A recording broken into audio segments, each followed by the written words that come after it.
Selamat pagi, bapak-bapak, ibu-ibu, saudara-saudari dimanapun berada. Shalom berkah dalam. Berjumpa kembali dengan Sugeng Pramono dalam renungan Markus 7 ayat 31 sampai 37. Tuhan Yesus Sang Penyembuh Agung. Gambaran-gambaran tentang kebaikan Tuhan diwartakan dalam Perjanjian Lama dan Perjanjian Baru. Orang-orang Israel adalah orang yang tawar hati, orang yang keras hati seperti yang pernah dilakukan nenek moyang mereka di Masa dan Meriba. Keluaran 17 ayat 7, Mazmur 95 ayat 8. Namun Tuhan tidak membiarkan mereka selamanya di sana. Tuhan berjanji melalui Yesaya dan para nabi lainnya bahwa Beliau sendiri yang akan datang menolong mereka. Itulah kehebatan Allah penolong kita. Apa kiranya tanda-tanda yang dipakai Tuhan membuktikan dirinya sebagai penolong? Melalui Yesaya, Allah berjanji, Yesaya 35 ayat 4 sampai 7. Lihatlah bahwa semuanya ini mengingatkan kembali rencana Tuhan semula yang memandang segala ciptaan baik adanya. Ada keharmonisan alam ciptaannya sendiri. Kiranya dunia macam inilah yang menjadi dambaan banyak orang. Manusia sia jasmani dan rohani, alamnya memiliki tatanan yang baik dan teratur. Semua yang dikatakan oleh Tuhan melalui saya juga disempurnakan oleh Tuhan Yesus. Dalam bacaan Injil hari ini, Markus mengisahkan bahwa Tuhan Yesus meninggalkan daerah non-Yahudi yaitu Tirus dan Sidon serta masuk daerah Galilea. Secara geografis kita langsung memahami rencana Tuhan, yakni bahwa keselamatan ditawarkan secara universal bagi semua orang.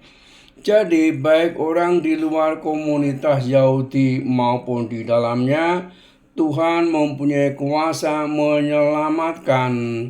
Secara geografis dapat juga dikatakan bahwa keselamatan seperti peralihan dari hidup dalam derita kepada kebahagiaan.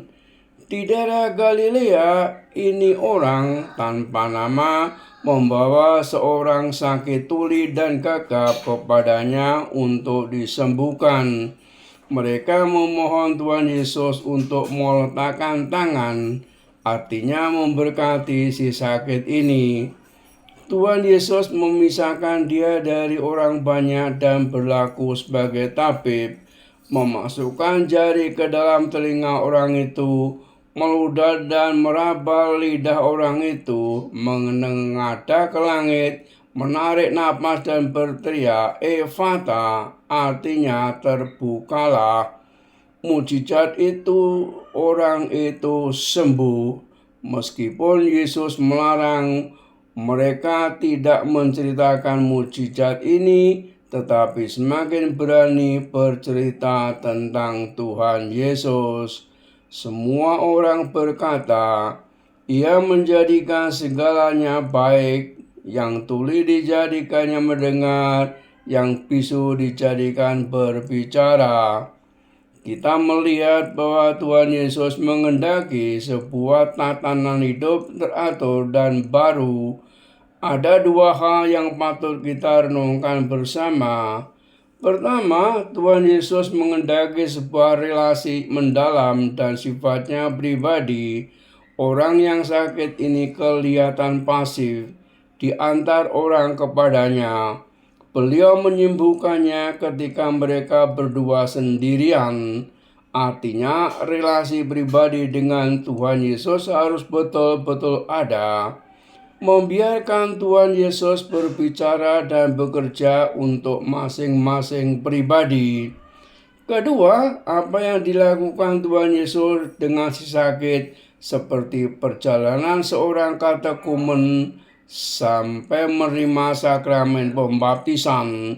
Ia diantar orang banyak atau umat untuk bertemu dengan Tuhan Yesus. Ketika dibaptis orang secara pribadi juga telinganya dibuka, mulutnya pun dibuka. Untuk apa itu? Untuk mendengar sabda Tuhan Yesus dan mewartakannya. Tugas orang dibaptis adalah mendengar Tuhan Yesus dan mewartakan sabdanya. Apa tugas lain dari orang-orang yang dibaptis atau orang-orang yang diselamatkan oleh Tuhan Yesus? Yakobus 2 ayat 1-5 merumuskan tugas-tugas yang kiranya tepat untuk kita lakukan. Pertama, iman diayati dalam cinta kasih persaudaraan. Jadi iman jangan diayati dengan memilah-milah atau memandang muka. Misalnya, orang kaya diprioritaskan sedangkan orang miskin disingkirkan. Di mata Tuhan semua orang sama, maka iman diayati dalam cinta kasih kepada semua orang tanpa memandang siapakah orang itu. Tuhan juga menebus manusia tanpa memandang apakah orang asing atau orang Yahudi. Semua dilihatnya baik adanya. Kedua, keberpihakan Allah pada kaum papa dan miskin. Orang-orang yang dibaptis memiliki satu tugas mulia, yaitu melayani kaum papa dan miskin. Gereja Purba menghayatinya dalam semangat sehati dan sejiwa. Kisah Para Rasul 2 ayat 46, Roma 12 ayat 16, 1 Korintus 1 ayat 10, 2 Korintus 13 ayat 11. Kalau dalam komunitas mereka bisa sehati, sejiwa, maka mereka juga akan mampu keluar dan melayani kaum papa dan miskin.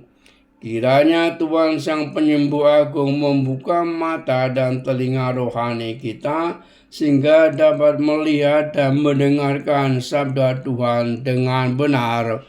Salam dan doa, Tuhan memberkati. Amin.